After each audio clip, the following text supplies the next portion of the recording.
Hinge is a great dating platform to use, but to get the most out of it, you should listen to these tips first. Hey, welcome to Online for Love, your #1 resource for dating by the numbers. Today we're going to be going over an online dating app called Hinge, but more specifically, we're going to be going over some tips that you should definitely know in order to have a better experience on the app. Before we get into that though, I do need to tell you guys about our secret opening line formula. Utilizing our secret opening line formula, users have discovered that they have received 3 times more response rate than they had before. And in case you don't know what dating website is best for you, I suggest you take our online dating website quiz. Our online dating website quiz will ask you a host of questions about what you're looking for in an online dating website, and at the end of the quiz it will let you know what the perfect online dating website is for you personally.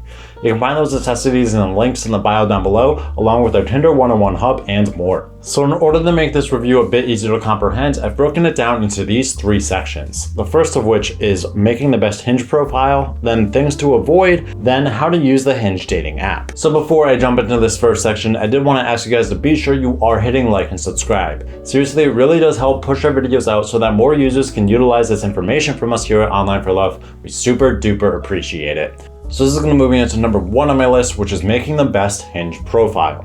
Creating a Hinge account can be a bit frightening for a lot of users, as it is possible to have just that one profile picture that will turn off a lot of users and will cost you so many likes and potential opportunities to go on some great dates. Luckily, you don't have to lose the love of your life, because we're going to give you some guidance today that'll help you make sure that you can make a great secure account that'll work as a great opening line, that'll stand out and will attract a ton of users. So the first and honestly most important thing that you should be focusing on is having a great first profile pic, and this is true for any online dating website. Many users, especially the younger generation, are going to swipe left or right within seconds, and if they decide that they don't like you immediately, that is going to be game over for you. So there are some features that you should absolutely be utilizing in your profile picture, and this includes things like having a high contrast in your photo, making sure your photo is close up to you, making sure that you are actually making eye contact with the photo, and that the photo is clear and close up to your actual face so that users can be very familiar with what you look like right from the get-go. It's also good to avoid selfies as well, and all of these rules really apply to guys, as for guys this is going to be much more vital for them. Make sure that you aren't wearing sunglasses in your photos and that you aren't looking far away from the lens. Something like this is going to be a hard photo for people to like,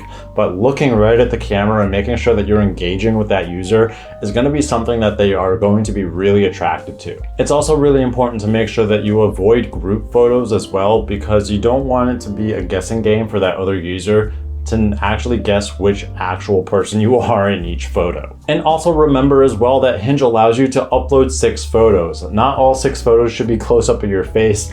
The other 5 of them should absolutely be things that show your personality. So any hobbies you might do or things you do for fun, even what you do for a job, if it's a fun subject to talk about, is going to be something that is going to be a conversation starter for the other side, and it's going to be really easy for them to be able to communicate with you based off of those photos. Because remember, photos are going to be one of the best ways to have communication on these dating apps. And the second suggestion I have for you is to be creative when it comes to your prompts. Now, Hinge requires you to have at least 3 prompts in your profile, of which there's about 100 different prompts to choose from. Now, you want to choose these prompts, but you want to keep them light and fluffy, and Hinge obviously wants to push this idea as they only allow 150 characters for you to answer each prompt. So you should keep the tone of your answers positive and light, and if you can approach it in a witty or humorous way, you should absolutely do that. Simply adding that dose of humor is going to be a great response for other people, and it's going to make them want to have a conversation with you. Experts have said that the best ways that you can have a great Hinge profile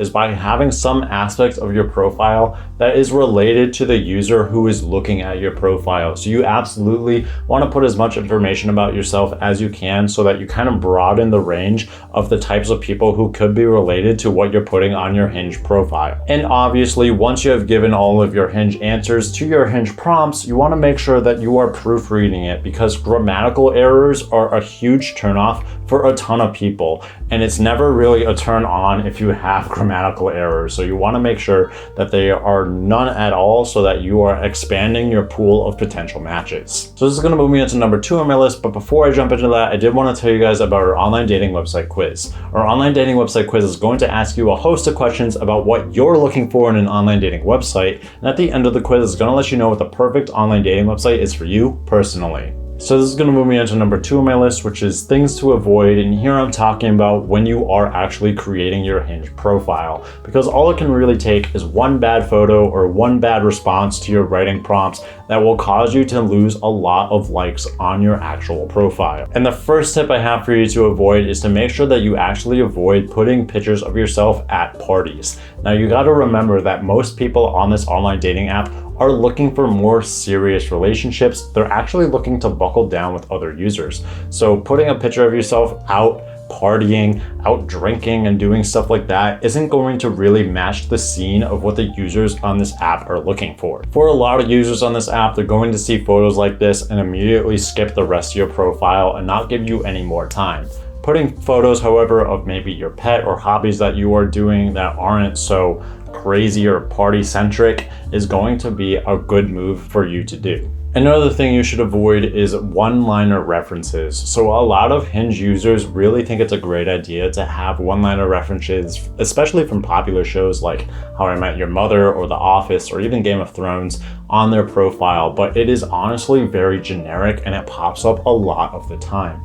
You don't really want to have this type of one-liner on your profile because it doesn't really show your personality that much. If sharing your taste in music or movies or TV shows is really important to you, then you should be able to do that in a way without it being a one-liner or something that doesn't really show what type of person you are, because that should be your goal with your online dating profile on Hinge, is to show what kind of person you are and not really the random quotes from random TV shows. And the third thing I have to suggest to you guys to not utilize on your Hinge app and to avoid is TMI. You want to make sure that you're not saying too much personal information on these Hinge prompts and not in your Hinge photos as well. Saying things along the lines of, oh, I just got out of a 10-year relationship and I'm feeling really bad for myself and I haven't dated in so long, so help me figure it out. Things along the lines of that are not going to be a very attractive trait for users who are trying to reach and find other users who are on the app.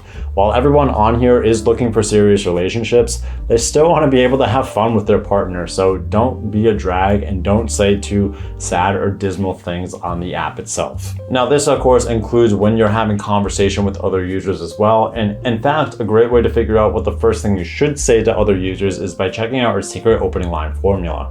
Utilizing our secret opening line formula, users have received 3 times response rate than they had before utilizing the formula. So if you guys did want to have better conversations, which can lead to more dates, you should absolutely check out our secret opening line formula. So this is going to move me into number 3 on my list, which is how to use the Hinge dating app. Once you've created a profile, it's time to learn how to date on Hinge. Hinge's unique features can help you significantly, but only if you use them correctly. So my first tip that I have for you guys is to really reconsider what your deal breakers are. So if you haven't really utilized the Hinge app, you'll not know that the Hinge deal breakers are what you set for the app's preferences for the type of person that you're looking for. So free members get access to some of these filters and features, and some of those include their age, their location, and even their ethnicity. However, if you did want to access more, you do have to sign up for that preferred membership, and that'll give you access to more things like their height, what their work and education is, and things along the lines of that, including all of their virtues and vitals as well. However, a big mistake is that a lot of users are looking for a very particular person and they set way too many deal breakers. So they're looking for somebody who is 27 years old, who is 5'7", who lives in X town, who needs to be an educated individual, who works in this field, and you're just narrowing down your options so much that it's going to be difficult for you to find somebody who you can click with who matches all of those options. So you need to make sure that your deal breaker isn't so strict with so many users. So let's say, for example, that they don't actually need to be 27 years old. They could be a couple years younger or a couple years older. It doesn't really matter. Then don't set that as your deal breaker, because you're really holding yourself back. You shouldn't really be focusing on superficial traits, and you should be really focusing on more traits that have to deal with their background and what their life views are. So maybe focusing more deal breakers on things like family plans, because if you don't really want to have any kids, you want to make sure that your partner doesn't want to have any kids either,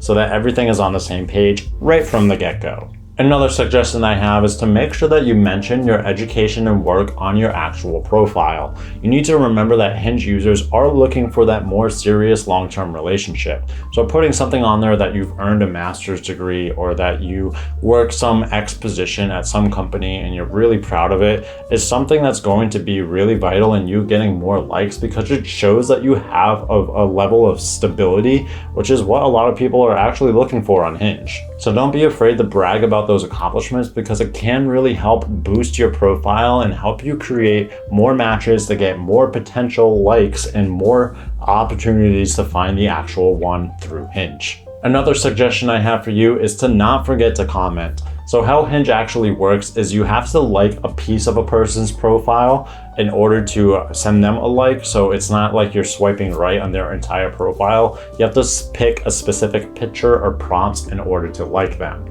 And when you do this, you can actually attach a comment to your like as well. And it's really important that you remember to do this, because more users will respond if somebody has already commented on a section of their actual profile. This is a really great and easy way to break the ice with other users, and once you start doing this more and more, you're going to see that you're going to get a lot more replies if you weren't doing this before.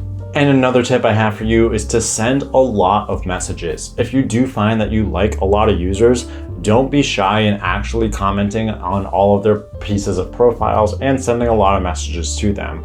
In fact, Hinge statistics have found that users have matched with at least 16 people on average before they found the one. So this means that you need to make sure that you are actually matching with those other users, and then communicating with them all, so that you can actually get a sense of all of those people and find out which one is going to be the best for you. Another suggestion I have for you as well is to make sure that you use their name in conversation. A lot of users will actually appreciate if you do use their name in conversation, because it makes it more personal. It lets them know that you're talking to them, and it's something that makes people just feel good that you're using their name. So don't be afraid to use the other user's name when communicating with them. Also remember as well that even though this is a serious online dating app, to not share your number immediately. This is a mistake a lot of people make, because it is a big turnoff for other people if you just immediately give them your number. You should absolutely ask them out on a date if you feel like the conversation is clicking and that you guys feel like you're having a good vibe together. Otherwise, reserve that number for people who really do deserve it. And remember, of course, as well, that you do actually need to meet them offline at some point. You can't talk to them online forever. So don't be afraid about opening up, of talking to them, of letting them know that you want to go out on a date with them. And when you do this, make sure you're very specific about a time and a place that you want to meet up with them. Otherwise, if you say something like, do you want to do something next week, or you want to do something later this month, it's so loose. It's not going to be something that's going to be sturdy, and they're going to move on to other people who are setting specific times and places for them. Of course, in order for you to get there, you do need to have a great opening conversation, and one way you can figure out how to do that is by checking out our secret opening line formula. Using the secret opening line formula, we've discovered that users have received 3 times the response rate than they had before. And in case you don't know what dating website is best for you, I suggest you take our online dating website quiz. Our online dating website quiz will ask you a host of questions about what you're looking for in an online dating website, and at the end of the quiz, it will let you know what the perfect online dating website is for you personally. You can find these necessities in the links in the bio down below, along with our online dating app quiz and more. If you guys wanted to see some more videos from us, be sure to check out the videos popping up on my left and right here. And I did want to ask you guys again to be sure you are hitting like and subscribe. Seriously, it really does help push our videos out so that more users can utilize this information from us here on Online for Love. Super duper appreciate it. And I'll catch you guys here next time on Online for Love. See ya.